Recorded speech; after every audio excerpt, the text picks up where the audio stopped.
fine, so you're minor, they don't question it. Okay, Bismillah ar-Rahman ar-Rahim, alhamdulillahi rabbil alameen, wassalatu wassalam ala sayyid al-anbiya wa mursaleen, nabiyina Muhammad wa ala alihi wa sahbihi ajma'een, amma ba'd. Last time we had started talking about tawassul, and this came up because the last part of the Hajj, Ibn Qudama, he mentions that what should you do after you complete the Hajj?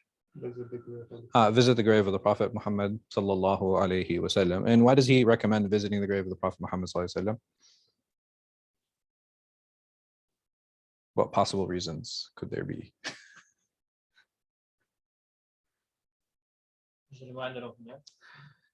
Okay, well, that would be in general, right? So are there graveyards in Mecca today? Yeah, there are, right? There's Mu'ala, and there's one, Maqbarat al-Adl, and then there's another one in Sharaya, which is further out. So there are graveyards that are established and have been historically established in Mecca. One of the most famous people to be married in Mecca is Khadija, radiallahu anha, right? She's not buried too far from the Haram, and it's actually in Maqbarat Mu'ala. So why specifically the grave of the Prophet Muhammad sallallahu alaihi wasallam?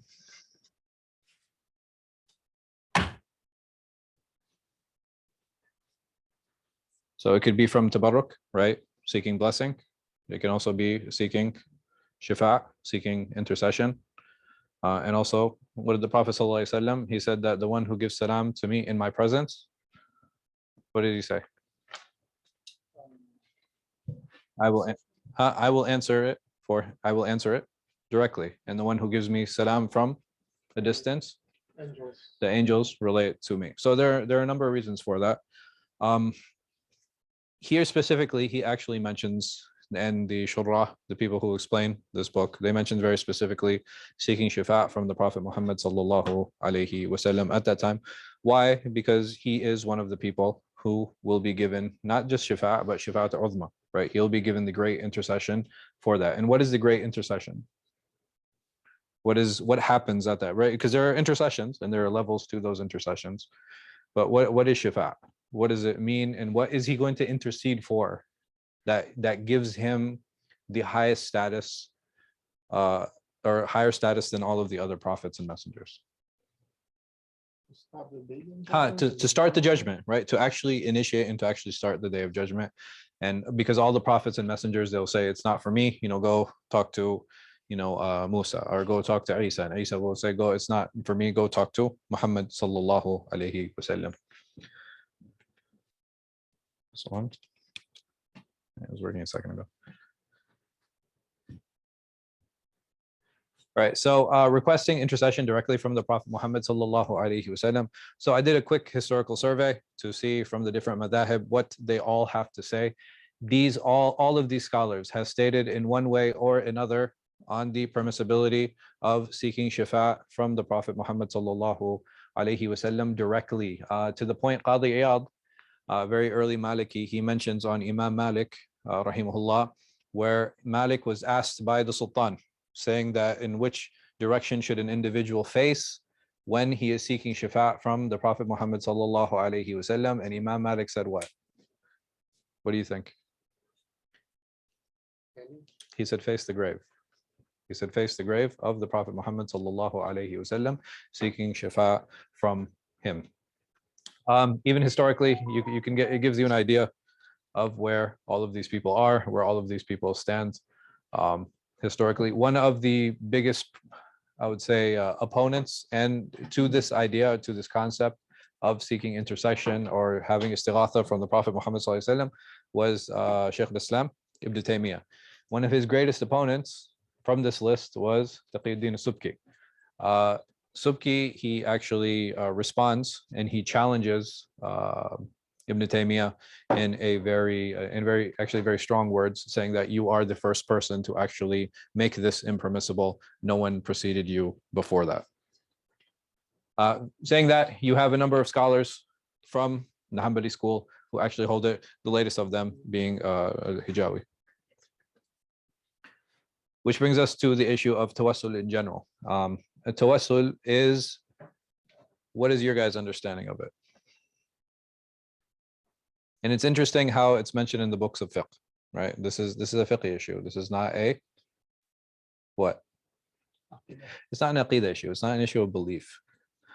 So when we talk about tawassul is, there are a couple ways of doing it.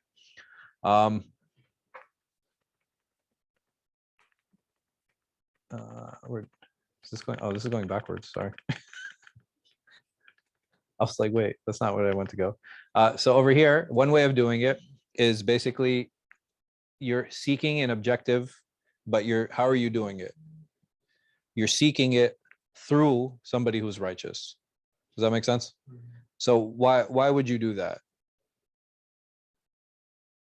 The logic is the righteous has a higher status. Has a higher status, right?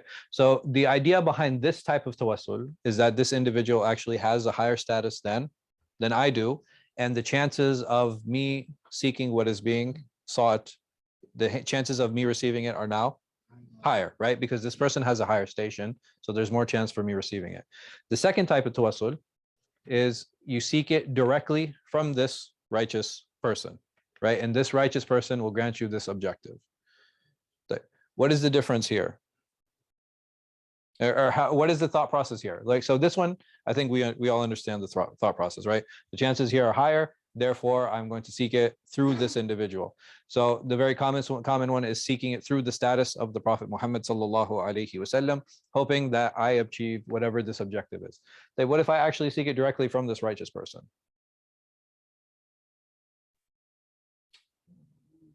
Last time I asked you, so the top option is applicable only to the Prophet, but nobody else.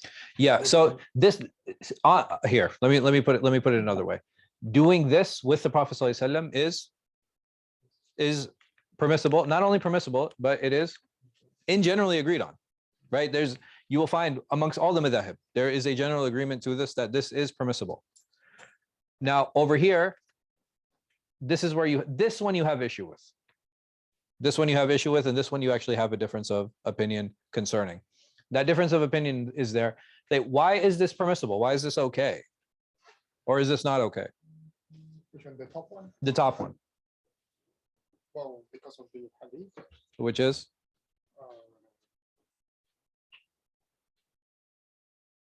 All right, let's. You just mentioned, I forgot the word. About the Prophet receiving the salam. No. So let's say this is a righteous person. This is not the Prophet, okay. Right? With the Prophet, we all agree that it's okay. My question here is, if this is a righteous person, what makes this okay, or what makes this not okay? One clarification: the righteous is dead or alive? Dead. Right, dead. Right. We're talking about that. Yeah. We're not talking about the living here. Yeah. Okay. The living is easy, but the dead. I'll put that here. Tawassul bil amwat.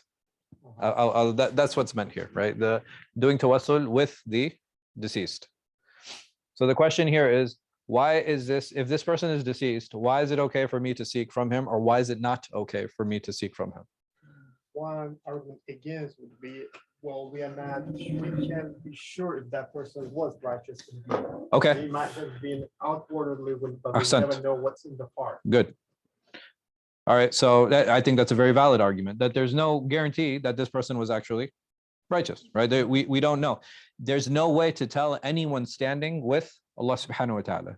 This is something, if I want to know if someone is truly righteous or truly evil, how can I find out? I can't, right? like very practically, I can't. Even people who are Muslim and not Muslim, right? Can't, if I see somebody who's Christian or a Jew or even a Hindu, and that person dies, can I guarantee that that person is in the hellfire? No. Why? Because there's a chance that that individual made tawbah. There's a chance that that person was secretly Muslim, right? There are so many things. Even for a Muslim, can I guarantee the Muslims in paradise? No, I can't. The only way we can do that is if we're told. If I have something in the Quran, if I have something in the Sunnah, like from the Quran, which people do we know that are in paradise? Huh? So we don't have any specific ones that are mentioned, but I'm talking about like specific people who we know for sure in paradise that I can take from the Quran. The prophets, right? There's a very clear example. Who else?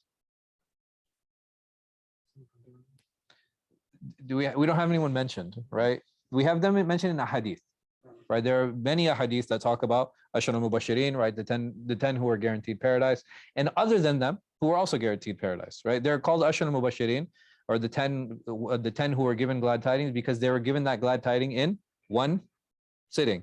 Does this mean that there are other companions who are not guaranteed? Like there are other companions who are guaranteed it outside of that sitting, but they're not considered from the Ashar al-Mubashirin. I'm sorry? Bilal is a great example of that. Huh? Okay, mothers, this is a general category, right? So if we talk about specific people, the prophets we mentioned, that these are very specific people. From the hadith, we have companions who are mentioned very specifically. But what about who's in the hellfire? Do we have specific verses that talk about individuals in the hellfire? Abu Lahab, very clear example. Qarun, another clear example. Who else? Fir'aun, another clear example, right? You have individuals who are named. These people we can guarantee are in the hellfire, or these people we can guarantee they're in paradise because we're told about them. Anyone else? Wallahu a'lam, right? It's up in the air. So, but this is a very good point. I don't actually know if the person is righteous. What else? Can he hear you in the first place? Okay, yeah. Does he have the ability to hear me? Right. This is another problem. This is another issue. Does he have the ability to grant whatever it is that I'm seeking? This is another issue. We had spoken about this issue in our worship class. Like, so when we talked about ibadah, we had said that an individual who believes that this righteous person can grant this objective, how can he grant that objective? Because this person believes what? That they can, right? This person, he believes that Allah has given this person the ability. Otherwise, why else would he ask? So this is why we say that this type of tawassul, it is very, we can say that it is not what? It is not permissible, but can we say that it is shirk? No, right? We can't say that this is shirk because we believe, this person believes that what? That Allah gave him this ability. That's why he's asking. And if anything's happening within Allah's ability, then that it's not possible that this concept is actually shirk. And as for this individual beliefs, the fact that he believes this, you can say it's ridiculous, right? You can say it's silly. But just because I believe in unicorns doesn't make it shirk. No, right? Or if I believe in dragons, like you can say the belief is ridiculous, but you can't say that this is actually disbelieving in Allah subhanahu wa ta'ala. So other than the Prophet ﷺ, this is where you have a difference of opinion. And even these differences of opinion, they fall under issues of fiqh. They don't fall under an issue of belief. This is the last chapter in the section concerning ibadat, where we talk about the hadi and the udhiya. Hadi is just the general slaughter. Udhiya is a specific slaughter that we do when? Eid al-Adha, right? So either we do it for Eid, or if I'm making, now that's another possibility, but also if I'm making Hajj. So there are different types, the obligatory ones like a vow. If I make a vow, then it becomes an obligation on me to slaughter. Or if I'm doing Qiran and Tamattu. Qiran and Tamattu, what are, the third type was what? Do you guys remember? Third type of Hajj? Ifrad, right? Ifrad, for Ifrad, I don't have to slaughter. I don't have to slaughter for Ifrad. Expiation for committing a forbidding act or leaving off a wajib, again, during Hajj, right? So if I put on perfume in Ihram, I have to slaughter. Sunnah, any other time. So this includes aqiqas, this includes walimas, this includes any other time other than these three categories is going to be considered a sunnah. So in kind, is it okay for me? So if this is for voluntary only, so we had said here that for any other kind, any other situation, then if it is voluntary, meaning that for the obligatory slaughter, I have to slaughter. I can't give money. But for sunnah slaughter, it is okay for me to give money in its place. The offering itself, so it can be a camel, it could be cows, it could be sheep, it could be goats. It cannot be what? Chickens. But interestingly enough, Ibn Hazm, he says that even chicken is considered permissible to slaughter. And you choose the best and the fattest animal. Again, this is for the udhiyah, this is for the obligatory one. This is for the obligatory one.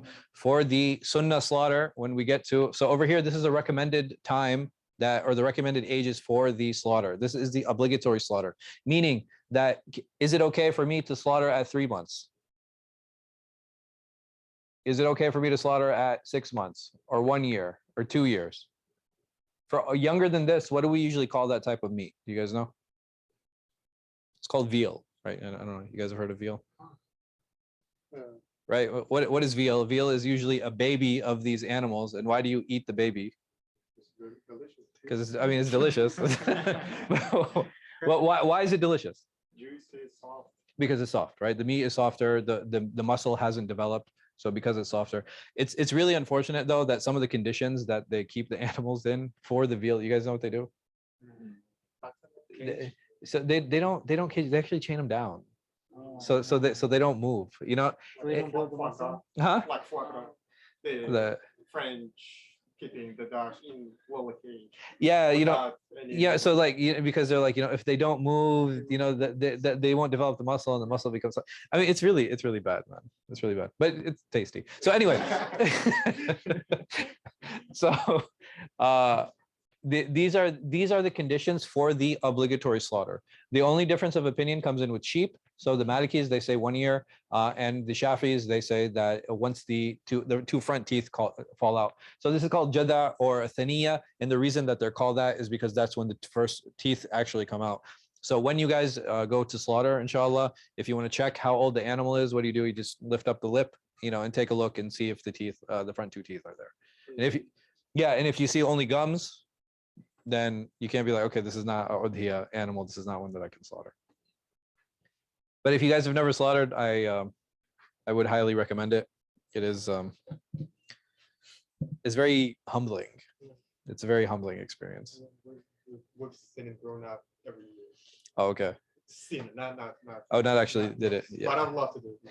No, I mean the first time I did it, it's very it is very humbling. Like you're like taking the life of an animal. It's it allows you to appreciate meat a lot more. Like that the animal is like it's giving your life so that we can consume and so that we can live. But it's amazing. You guys know how camel slaughtered? Oh yeah. Is done at nahr. So what they do is they usually take a spear and they'll spear it here. Bloody. It's extremely bloody. Watching on YouTube, I was like, oh yeah, wow. It's literally like a waterfall. Like it comes out like a stream.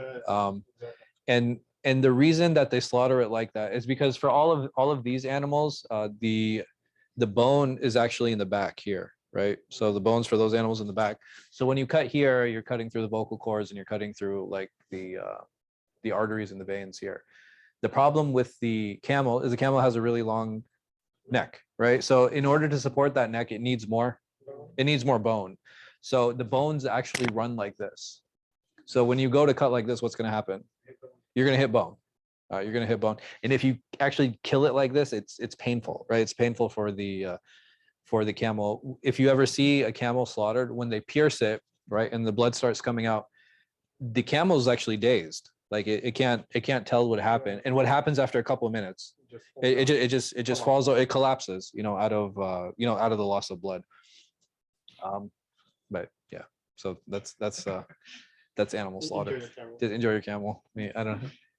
Also tasty,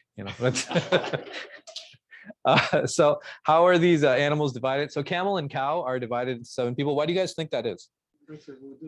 Huh? For the Ḥanbalis, right? Why do you guys think this is? It's big. Because it's big. It's a lot of meat. I don't know if you guys have ever had the opportunity to take a share in camel or a cow. So this past Eid, actually, I had a share in a cow, and my share, I think it was like 160 pounds of meat, like that's after they took off the fat and the bone and like the head. You guys ever seen like a cow head? Yeah. The eye is like this big, like the eyeball is like big as your fist. It's just like a big animal. It's just so huge. So the goat or sheep, some scholars will say it's better because it's actually one person per per slaughter versus having to get shares into it. Interestingly enough, it's usually more expensive to get a share in a cow or a camel. It's just a lot of meat. Do you guys know which one gives more meat in general, the camel or the cow? The cow actually gives more meat. There's actually more meat per pound for the cow than there is the camel. It's also better to give the preferred meat of that place. So one of the reasons I like doing a cow in the US is because it's a lot easier to distribute beef than it is to distribute. Like goat and sheep is not something that's very culturally found. So if you distribute it like into the poorer communities, the white or Black American communities here, goat and sheep it's like a specialty meat. It's not something that's cooked regularly. So these types of animals are unacceptable for udhiyah. For voluntary slaughter, these are completely fine. Like if just for consumption, right? So if we're talking about regular consumption of animals, none of these actually would remove eligibility of that particular animal. So if an animal is one-eyed, if it has no, like if it's like super skinny, if it's lame, like, has some kind of sickness, or it's lost its horn or its ear. Why do you guys think that is? Like why for the udhiyah specifically are these conditions placed? And these come very specifically in a hadith of the Prophet. Yeah, because this is a worship, right? This is a ritual slaughter. This is not a normal slaughter that is just meant for consumption. This is a ritual slaughter that is associated with one of the biggest events that we have in our Muslim calendar. And if it's going to be part of this large event, what should we put forward? We should put forward the best animal that's there. It's actually hilarious how some people they'll con people during the slaughter season. So my great uncle, he told me that they used to go, basically there's like an animal bazaar that happens around Eid time, and they would go, they take like, they take a ground or like, a fairground or whatever, an open space, they'd set up tents and they'd have all these animals there and people would go to purchase the animals. So if you got there late, what quality of animals would you see? Right? They'd be like really bad animals. You know what I mean? Like see all of these things, like these are the animals that you would find. So what happened is that my great uncle, he got there and he saw 3 animals and he was like, okay, these look good. So he took them, and then when he got home, like I think one of them had like dentures. To make it look like it had teeth. One of the animals like didn't have a tail, so like they had like glued one on, and it was plastic surgery, right? It like subhanAllah, man, like it was just so hilarious. Like he was telling us, he's like, and we couldn't use any of the animals for udhiyah because like they're all like, they're all like mutilated in some way, shape, or form. But is it true that they say like you cannot bargain for the udhiyah? No, of course you can. Like you're purchasing, right? So when you're in a state of purchasing, like after it becomes an udhiyah animal, can I sell it now? No. Only for a better animal. No. That's the only time I could do it. But once it becomes an udhiyah animal, I can't do anything with it. Like I have to use it and I have to designate it now for udhiyah. But bargaining is okay because like why? Like you're purchasing, right? You're in the purchase place, and animals can get really expensive. Like they can get like really, really expensive. So these are acceptable. Like, so an animal that is naturally born without horns, like this is not one with broken horns, right? So if it's naturally born without horns, or if it's lost most of its tail, an animal that was castrated. Now, having castrated animals in many cultures, it's actually recommended, right? They actually want animals that have been neutered. Why? Animal is calm. Right, it's calmer animal, and not just that, because there's less testosterone. What happens to the meat? Right, the muscle's not as right. They're not as toned. Right, they're not as toned. It's not as developed. So you'll find that many places that this is actually what is recommended, and not just that. Like if you're going to slaughter, I mean, like think of a time where you have hundreds of thousands of animals, like going to slaughter. Do you want one that's like bucking around and like getting jumping and going crazy? So it's actually preferred. An animal whose ears are slit, pierced, or had less than half of its cut off, meaning it's like these are all very small minor defects that would still be considered acceptable. Again, for the udhiyah, we're not talking about voluntary slaughter. Any animal can be slaughtered as long as it is living, right? So the slaughter method, so camels, again, it's you leave it standing and they would tie one of its legs, right? They would tie one of its legs. And the reason for that, so it doesn't, it doesn't run around. All other animals are laid down at the time of slaughter. You say, Bismillah, Wallahu Akbar, Allahumma hadha mink wa lak, in the name of Allah, and Allah is great. Allah, this is from you and for you. Who slaughters? It's recommended that he be Muslim. Why did he say recommended? Right, so it can be a kitabi, right? So you can have a Jew or a Christian slaughter, and that it is also recommended that an individual slaughters himself. It is okay to have somebody else slaughter on your behalf, but it is always going to be better if you slaughter yourself. At the time of slaughter, what is the time of slaughter? It is from the Eid prayer, meaning that once the prayer is over, you can now go and do the udhiyah. If you do it before the prayer, it is not counted as the udhiyah. And it continues until the second day of Tashriq. This is the majority opinion. The Shafi'is, they allow it until the 13th because there are hadith that indicate that. And it can be done during the day or the night. It doesn't have to be slaughtered during the day, or it doesn't have to be slaughtered during the night. In the moment that it's designated, so we were talking about the moment that you purchase the animal and you designate, okay, my intention is that this is going to be udhiyah, then it has to be marked. If it's a large animals we said are what? Huh? Yeah, there's 4 types of animals in general. Large animals are what? Camels or cows, and small animals are I forgot to I forgot to fill it in. But basically what happens is that they actually take a piece of skin and they'll cut it away.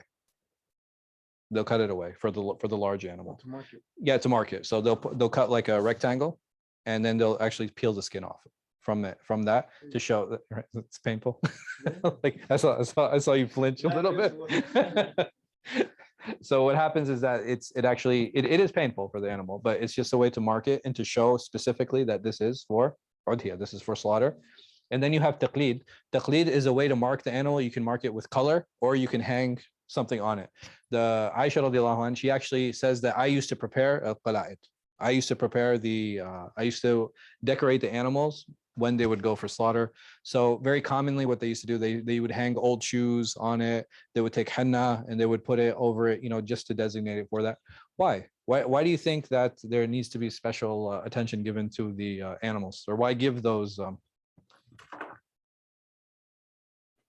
why color them in this way? So everybody knows. And so, because just imagine if you buy an animal, what are you going to do with it? Drag it home. Right, you're going to bring it home, and you're going to, usually when do people buy animals? Like the day of or before? Before.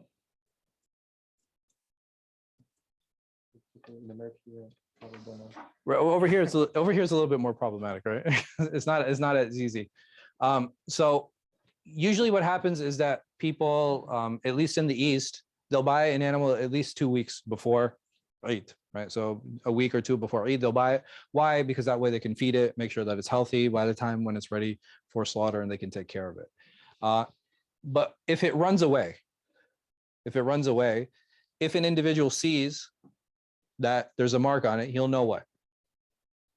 Right, that this is designated for slaughter, and there's less chance that he'll steal it. Right, because he knows that this is for the udhiyah. And not just that, if people are traveling in caravans toward Mecca, right, and they're bringing their animals with them, and somebody comes across an animal and they see these markings, what can they do? They can actually, right, well, I mean, no, they can't slaughter for them. So what they can do is they can actually look for the next caravan that's going to Mecca, and they can send it because they know that this animal needs to go to Mecca. And the butcher cannot be paid with the meat. Why do you guys think that is? Well, it's the hadith, specific hadith. Sure, there's a specific hadith. So can we apply this to, can we do analogy on this? Like, so for example, if I have somebody who does carpeting, can I pay him with the leftover carpet? No. Or if he does tiles, right? He tiles. And I say, okay, hey, listen, you can go ahead and do this. Whatever tiles are left over, that you can use that as payment for the work that you did. But what if the butcher agrees to receive the meat? I mean, that's different, right? I mean, that doesn't make it okay. So just because I agree to a transaction, does that make the transaction halal? So that's my Right? So if I'd be like, hey, I'm going to pay you in whiskey, be like, yeah, okay, that sounds good, right? You accepted the transaction, but does that make the transaction permissible? No, it doesn't. So over here, in other countries, like they pay by meat. I'm sorry. For the butcher. Yeah. In other countries, they pay by meat. Oh, they give them. Meat, yeah. Oh, they give them. Yeah, that's not permissible. And the money as well. Money. Yeah. Is there a difference in the rupiah and the? Yeah, both, regardless. And there's a reason for that. Why do you guys think that is? Why is this a problem? But Then everyone would do it, and then he would go back. No. The meat needs to be distributed to poor people. We cannot give it to the butcher. You're just giving him some of it. You're not giving the whole thing. The whole thing. Yeah, you're giving him, like, you say, okay, hey, I'm going to give you X amount. I'm going to give you 20 pounds or 5 pounds. But is it illogical? Is it logical? So I mean, this is where the question comes in on why would the Prophet ﷺ prohibit this? What does the butcher do? He cuts the meat. So what kind of incentive is he going to have when he separates the meat? Right, he's going to try to cut the best pieces for himself. Like you remove the incentive of the butcher to cut the meat for you, because now he is cutting it for himself. And the same thing is going to apply for a person who does carpet, right? If you encourage him, say, okay, I need you to you get to keep the leftover carpet, and that's your pay. How much carpet is he going to put down? He's going to put down as little as he can.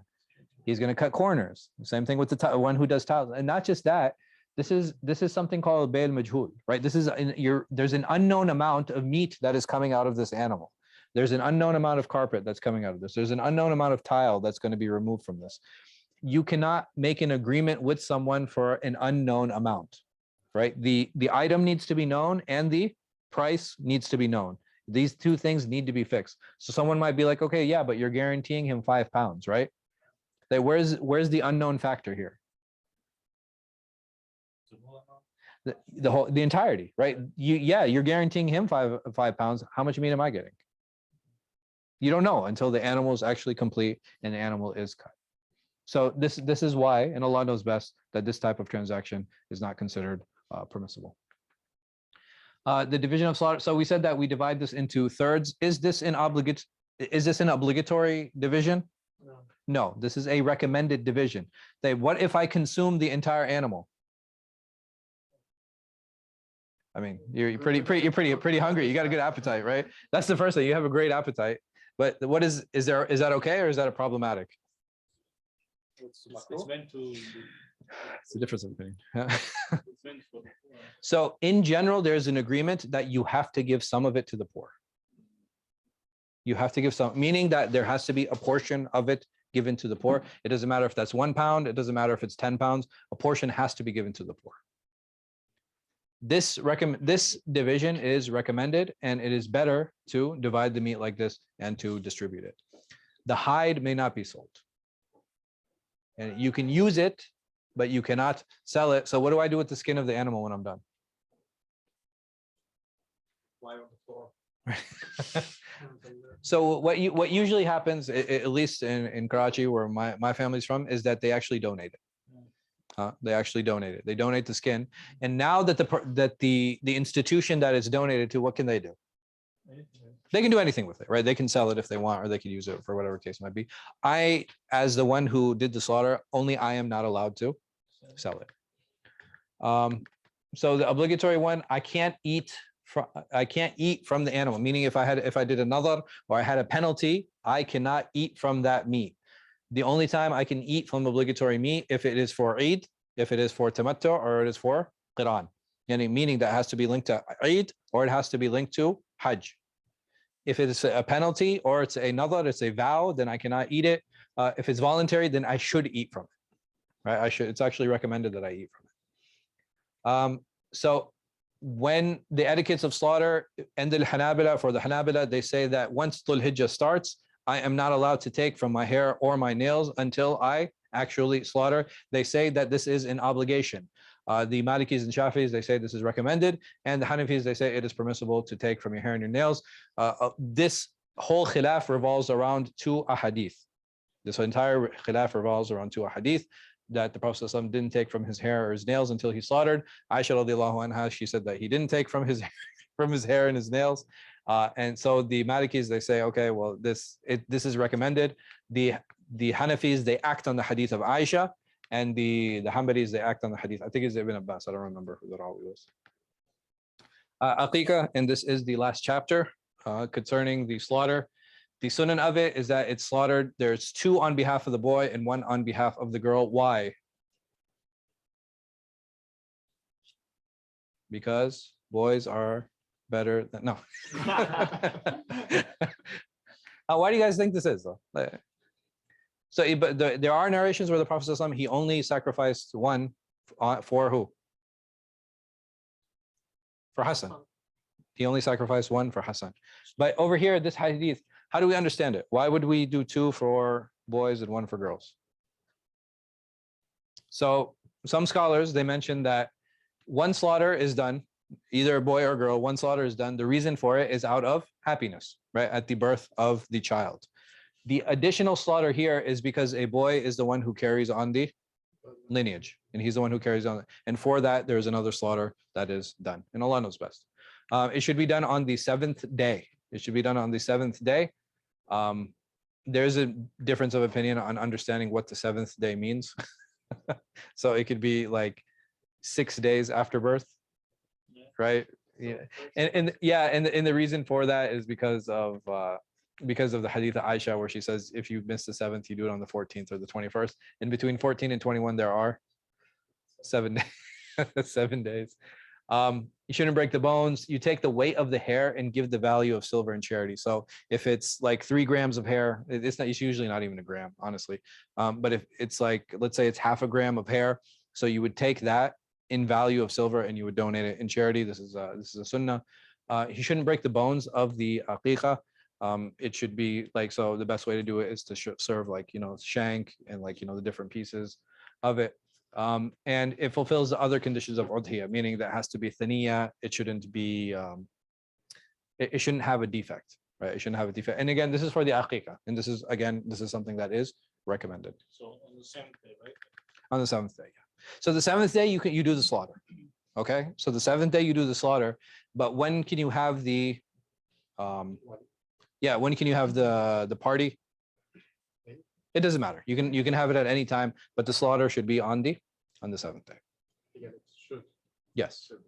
Yeah, these are also none, right? These are also none. If you miss the 7th day, then you do the 14th. If you miss the 14th, you do the 21st. And then some scholars will even go further, say, just keep doing it on variables or intervals of 7. And that's it. We're done. Alhamdulillah.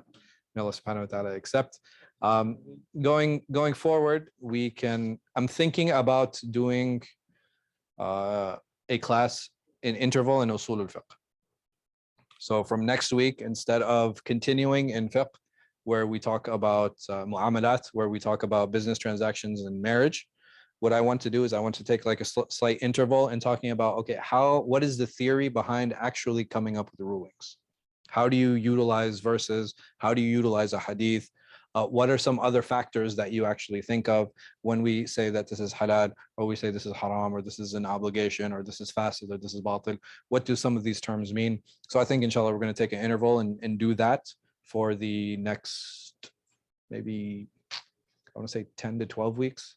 And then we'll come back, inshallah, to business transactions and nikah. Unless I guess we can do a poll in the group, and see if people want to continue. I'm okay with that. If they want to do this, I'm okay with that. Guys, any questions before we end?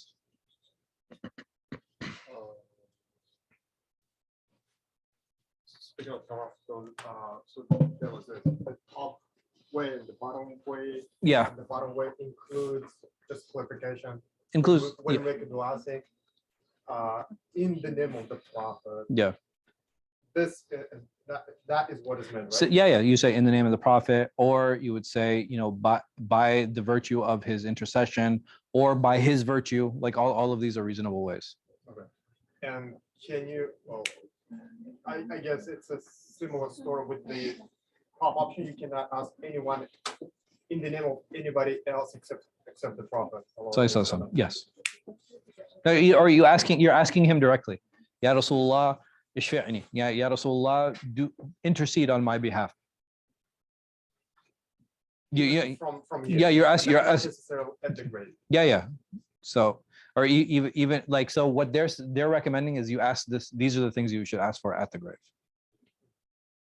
Okay. Speaking of asking dua of the living person, I heard one imam saying, yeah, it is kind of permissible because the Prophet ﷺ asked Umar, and to make dua for him, and he asked Umar to ask one Sahabi to ask Awais al-Qarni. Yes. But the Imam said that, well, you should not be doing like a lot. You should not. It's kind of, you should really be sure it's a real righteous, and it's not like every day. And Sure. Not like every Sure. time. So I mean, you have narrations where the people would come to the Prophet asking him to make it rain. You know what I mean? You have narrations for people who are ill. They're asking for healing for that illness. So there's a lot of stuff that he ﷺ was asked for in his lifetime. But at the same time, if you look at all of his life, ﷺ, how often did those events occur? You know what I mean? Like, is it okay? Yeah, occasionally that's fine. And even when you look at a lot of these, they're talking about going to the grave of the Prophet ﷺ and asking, right? So how often are people going to make Umrah or Hajj? So I think that's important to keep in mind. And I think one of the problems that Ibn Taymiyyah had was that he didn't like the direction it was going in. And that's probably why he was so against it. Because the form it had taken and the amount of times that people were doing, like, instead of it being a portion of the way that you're asking, it's becoming the exclusive way that you're asking. And I think he was finding that problematic. Just one more context to this story is, I have one relative back at home. Who, if anything is happening in the family, he would run to the mosque, to the masjid, ask the imam to make dua. I'm like, why are you doing this? Why can't you yourself make dua? That's it. There is nobody between you and Allah. Why do you? And that's the reason, right? It's like, well, he's more righteous than me, or he's more pious than me. I mean, I can listen. I can tell you right now, there's no guarantee that your imam is more pious than anyone else. And not just that, we should never undermine ourselves, right? We should never undermine ourselves. And the one thing I can guarantee is that anyone who has conversation with Allah subhanahu wa ta'ala, they will be pleasantly surprised. That is something I can guarantee, that you will be pleasantly surprised, either in the experience or the answer or whatever way it manifests. So it's completely fine, to go and ask other people, but I always recommend, like, developing that personal relationship with Allah subhanahu wa ta'ala. That should be the goal, and that should be more paramount than anything else that's going on. But inshallah, I'll see you guys after Salah. Jazakum khair. Wallahu a'lam. Wa sallallahu ala khairi khalqi nabiyina Muhammad wa ala alihi wa sahbihi.